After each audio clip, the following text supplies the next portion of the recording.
Army में उप प्रमुख लेफ्टिनेंट जनरल मनोज पांडे को अब एक नई जिम्मेदारी दी गई है। वो थल सेना के नए प्रमुख होंगे। ये पहले ऐसे आर्मी चीफ हैं जो इंजीनियरिंग कोर्स से आते हैं और यही बात इन्हें खास बनाती है। केंद्र सरकार ने इनकी नियुक्ति को हरी झंडी दे दी है और आगामी 30 अप्रैल को लेफ्टिनेंट जनरल मनोज पांडे को भारतीय सेना की कमान सौंप दी जाएगी।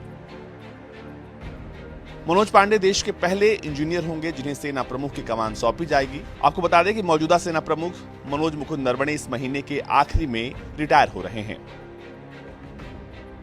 मनोज मुकुंद नरवणे के बाद लेफ्टिनेंट जनरल मनोज पांडे ही सेना में सबसे वरिष्ठ अधिकारी हैं। जनरल नरवणे को चीफ ऑफ डिफेंस स्टाफ पद की रेस में सबसे आगे माना जा रहा है और कहा जा रहा है कि इनके रिटायर होने के बाद इन्हें सीडीएस बनाया जा सकता है। वहीं अब इनकी जगह पर नए थल सेना प्रमुख जो हैं वो होंगे लेफ्टिनेंट जनरल मनोज पांडे। लेफ्टिनेंट जनरल मनोज पांडे 19वें देश के आर्मी चीफ होंगे और ऐसा पहली बार होगा कि देश को कोई इंजीनियरिंग कोर्स से आर्मी चीफ मिल रहा हो। आइए अब जानते हैं लेफ्टिनेंट जनरल मनोज पांडे के बारे में विस्तार से, कब उन्होंने सेना ज्वाइन की और कब कब कहां तैनात रहे। जनरल पांडे को दिसंबर 1982 में कोर ऑफ इंजीनियर्स यानी द बॉम्बे सैपर्स में नियुक्ति मिली थी। वो स्टाफ कॉलेज कैम्ब्रली ब्रिटेन से ग्रेजुएट हैं। उन्होंने आर्मी वॉर कॉलेज महू और दिल्ली में नेशनल डिफेंस कॉलेज में हायर कमांड कोर्स में हिस्सा लिया। देश के लिए अपनी 39 सालों की विशिष्ट सेवा के दौरान पांडे ने ऑपरेशन विजय और ऑपरेशन पराक्रम में सक्रिय रूप से भाग लिया था। लेफ्टिनेंट जनरल पांडे ने 1 जून को पूर्वी सेना कमान के नए कमांडर यानी general officer commanding in chief के रूप में कार्यभार संभाला था।